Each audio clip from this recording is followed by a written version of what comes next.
என் தங்க பிள்ளையே, இந்த வாய்ப்பு என்பது யார் யாருக்கு கிடைக்கும் என்று முதலில் சொல்லிவிடுகிறேன். ஏனென்றால் இந்த வாய்ப்பானது உனக்கு நல்ல நேரம் வந்தால் மட்டும்தான் நான் கண்ணில் படுவேன். இந்த பதிவினை முழுவதுமாக கேட்டு உன் இல்லத்தில், அதுவும் நான் சொல்லக்கூடிய நேரத்தில், இந்த எண்ணை எப்படி பயன்படுத்தினால் நீ வெற்றி அடையலாம் என்று சொல்லிவிடுகிறேன். ஆனால் என் தங்க பிள்ளையே, வாய்ப்பு என்பது ஒரு முறைதான்.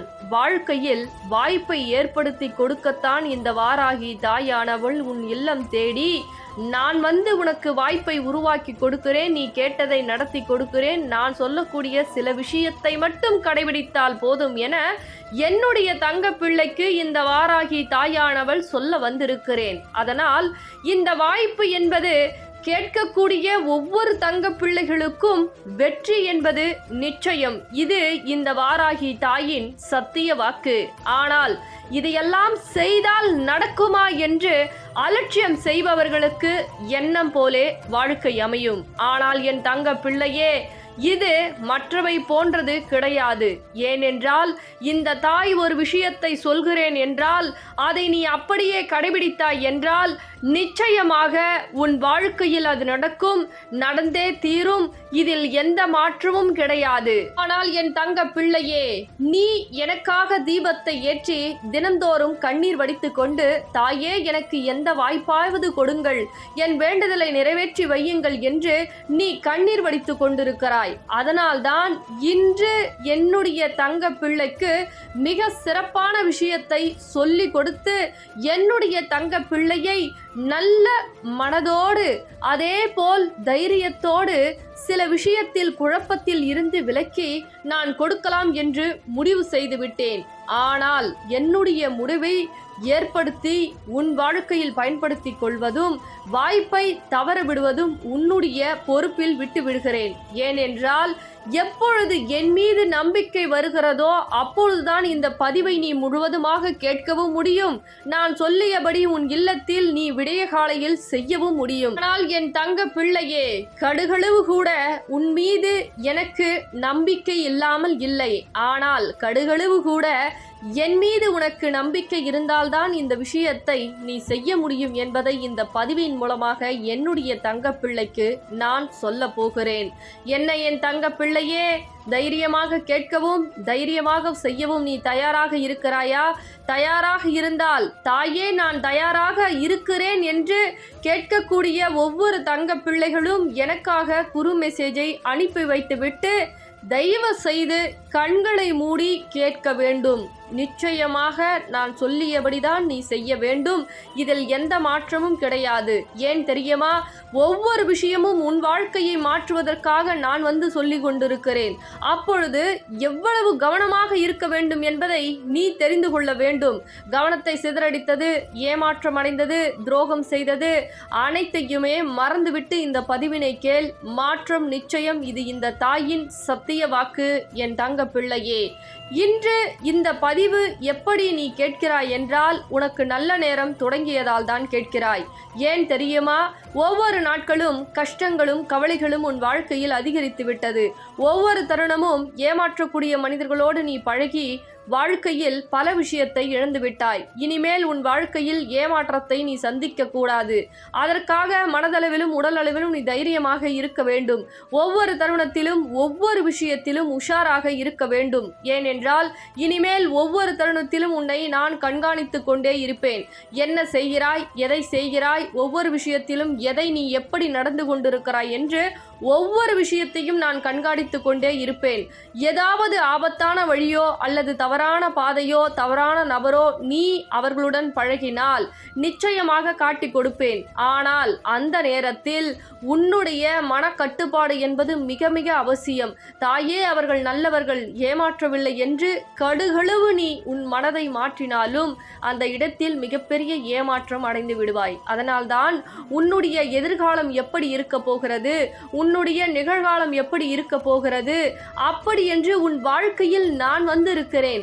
உன்னை சுற்றி பல விஷயங்கள் உனக்கு எதிராக நடந்து கொண்டிருக்கிறது.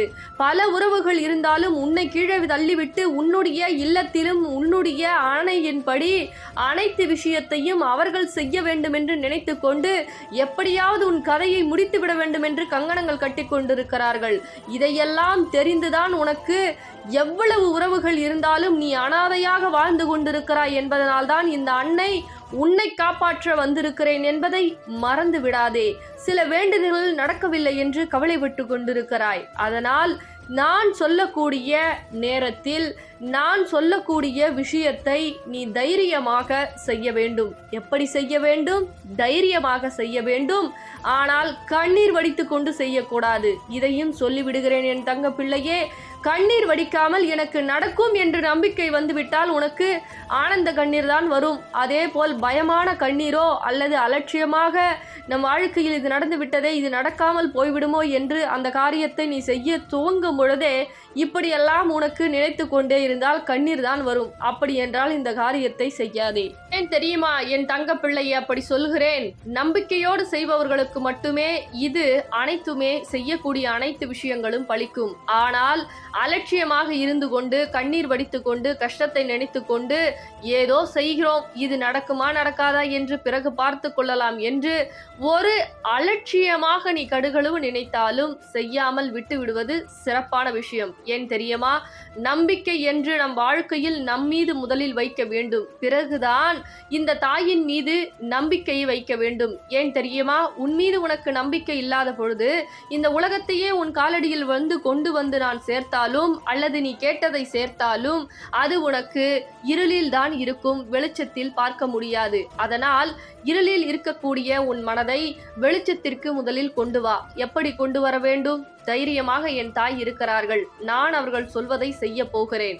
மனதார நினைத்து கொண்டு ஒரு விஷயத்தை நான் செய்தேன் என்றால் என் தாய் எப்படியாவது மாற்றத்தை கொண்டு வருவார்கள், எனக்கு மகிழ்ச்சியை கொண்டு தருவார்கள்.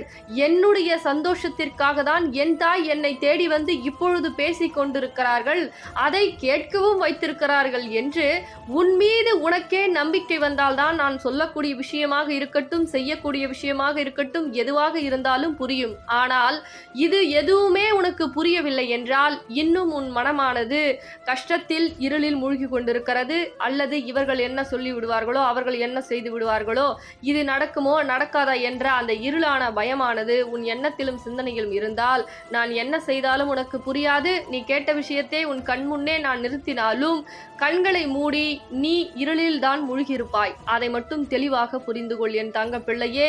இப்பொழுது என்ன செய்ய வேண்டும் என்றது நான் சொல்ல போகிறேன். கவனமாக கேட்கிறாயா? கவனமாக கேட்கிறாய் என்றால் ஆம் தாயே என்று எனக்காக என் தங்க பிள்ளை குறு மெசேஜை அனுப்பி வைக்க வேண்டும். ஏன் என்றால் சில நேரங்களில் நான் பேசிக்கொண்டே இருக்கும் பொழுது உன் கஷ்டத்தையும் கண்ணீரையும் சோகத்தையும் அப்படியே மூழ்கடித்து அதன் மீது நீ கவனத்தை செலுத்தி விடுகிறாய். அதனால்தான் சிறிது நேரம் தங்க பிள்ளையே தைரியமாக இரு. தெளிந்து உன்னுடைய விஷயத்தை சரியாக செய்யக்கூடிய தருணம் வந்து விட்டது. தைரியமாக இரு என் தங்க பிள்ளையே, நான் சொல்வதை கேள் என்று அடிக்கடி உனக்காக என்னுடைய தங்க பிள்ளைக்காக எச்சரிக்கை பதிவு போல குறு மெசேஜை அனுப்பி வை என் தங்க பிள்ளையே என்று சொல்லிக் கொண்டிருக்கிறேன். அதே போல் என் தங்க பிள்ளையே, இந்த விஷயத்தை சொல்ல போகிறேன், கவனமாக கேள். என்ன செய்ய வேண்டும்? தங்க பிள்ளையே, உனக்கு பிடித்த நாளை தேர்ந்தெடுத்துக்கொள். அது வெள்ளிக்கிழமையாக இருக்கலாம், வியாழக்கிழமையாக இருக்கலாம், செவ்வாய்க்கிழமையாக இருக்கலாம், பௌர்ணமி தினமாக இருக்கலாம். எந்த தினமாக இருந்தாலும் உனக்கு பிடித்த தினத்தை தேர்ந்தெடுத்துக்கொள். அந்த தினத்தில் 3 மணிக்கு அதிகாலையில் எழுந்து கொள்ள வேண்டும். எழுந்து கொண்டு நான் சொல்லக்கூடிய விஷயத்தை இன்னும் சிறப்பாகவும் கவனமாகவும் கேள். 3 மணிக்கு அதிகாலையில் எழுந்து ஒரு நோட்டு ஒரு பெண்ணை எடுத்துக்கொள். ஏனென்றால் அந்த நேரத்தில் தான் நீ எழுத போகிறாய். என்ன எழுத போகிறாய்? உன் வாழ்க்கையில் என்ன வேண்டுமோ அது மனதுக்குள் நடந்ததாக நினைத்து கொண்டு எழுத வேண்டும். எப்படி எழுத வேண்டும் என் தங்க பிள்ளையே? இப்பொழுது நான் சொல்லக்கூடிய எண்ணை எழுதிய பிறகு அதற்கு கீழே எழுதி முடிக்க வேண்டும். அதை மட்டும் தெளிவாக புரிந்து கொள். இப்பொழுது சொல்லுகிறேன், இன்னும் கவனமாக கேள். 369 இந்த எண்ணை எத்தனை முறை எழுத வேண்டும் தெரியுமா என் தங்க பிள்ளையே?